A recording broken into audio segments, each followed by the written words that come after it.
In this video, we are going to learn how to import models downloaded from sketchfab.com.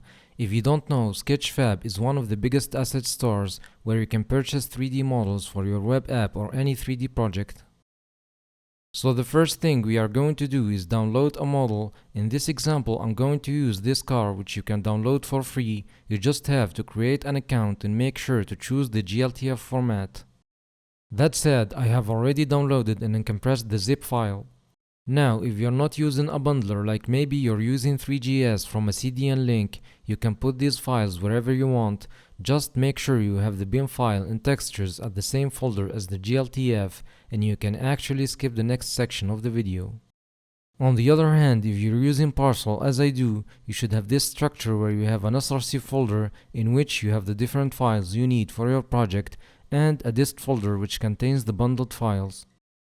Now, if you've watched some of my previous tutorials, you know that I usually put my GLTF files in an assets folder within the sRC directory. However, doing that in this case can be kind of problematic because of two reasons.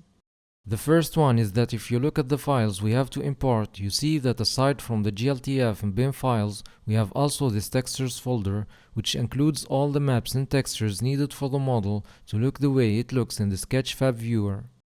That means that we need to specify each one of these textures and maps in our code to tell Parcel that it has to create copies in the dist folder, so we have 27 additional line of code to type just for that. Having said that, imagine if your app has a set of models, that would take a lot of time to do, not to mention how cumbersome the code base would look with that much of repetitive instructions. The second drawback of this method is that Parcel flattens the dist folder. That means that all the copies will be created in the dist folder, so you can imagine how chaotic and unorganized this directory would be with the other files and assets. So one solution to that is to just copy and paste these files directly in the dist directory, and that would work. However, personally, I always try to stay away from creating or modifying files in the dist folder and let Parcel do that for me. Actually, what I prefer is to have a static folder in which I have files that I need in my project and that I don't want to perform any sort of operation on them, like compression or whatever. And then let Parcel create a subdirectory automatically in the dist folder and fill it with copies from the folders and files that are located in this original static directory. This solution is possible, but we have to install a plugin to achieve it. The plugin's name is Parcel Reporter Static Files Copy, and to install it we'll have to use this command.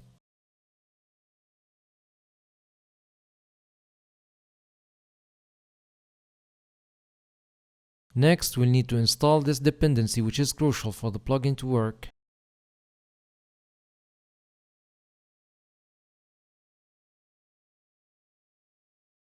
The next thing we are going to do is create a configuration file which name must be .parcelrc, and we'll copy these two lines and paste them in it.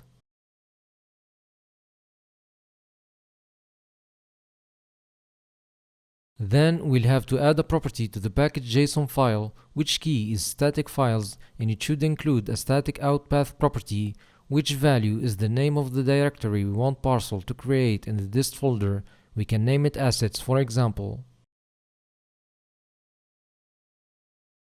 And that's it for the configuration. Now I'll copy the files and paste them in this static folder.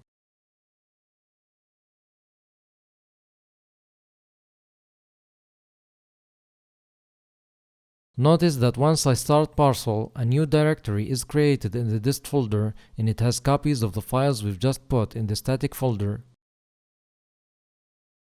Now back to our main topic, let's call load from the GLTF loader and do the basic stuff we usually do to import our models, but in case you're not familiar with the GLTF loader, you definitely need to watch the dedicated section in my Three.js guide. I'll leave you the link in the description below.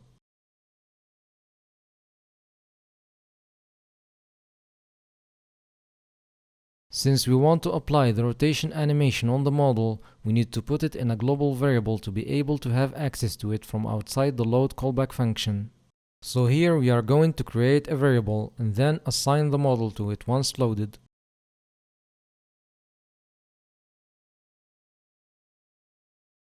Next, we'll add the rotation code within the animate function and make sure to have an if condition to not apply the rotation on the variable when it's not already filled with the model, because that will throw an error.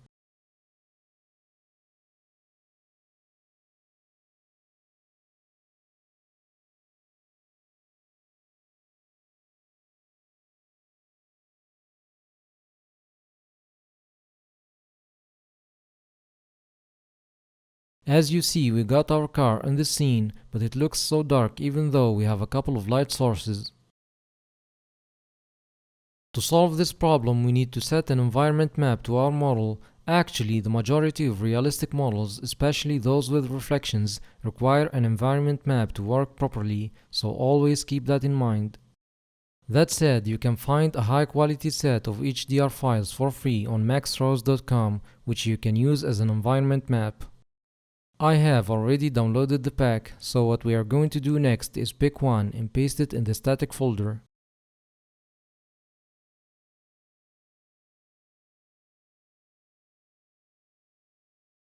Next, we are going to call load from the RGB loader instance and set the texture mapping to equirectangular reflection mapping and set the texture as an environment map to the scene.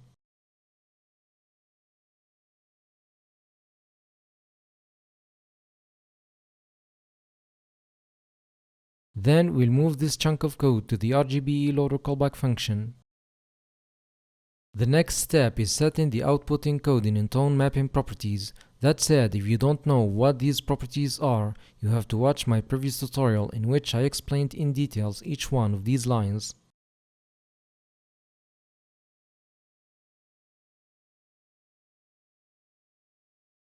And lastly, we'll remove these light sources since the environment map is going to provide the necessary light information.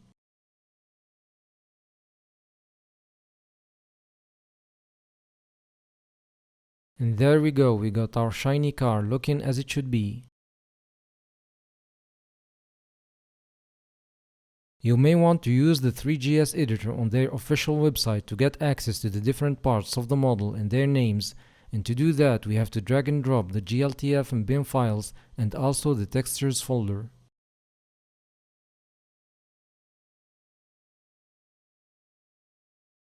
And here we can set the environment map for each mesh composing the model. I won't do that actually because I'm already having a hard time using the editor, especially while recording, so I'll just add the light source.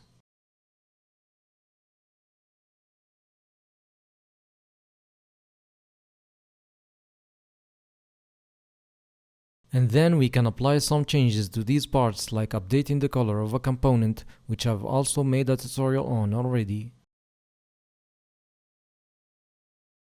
And that's it for this video, so make sure to like and subscribe, and I will see you in the next one.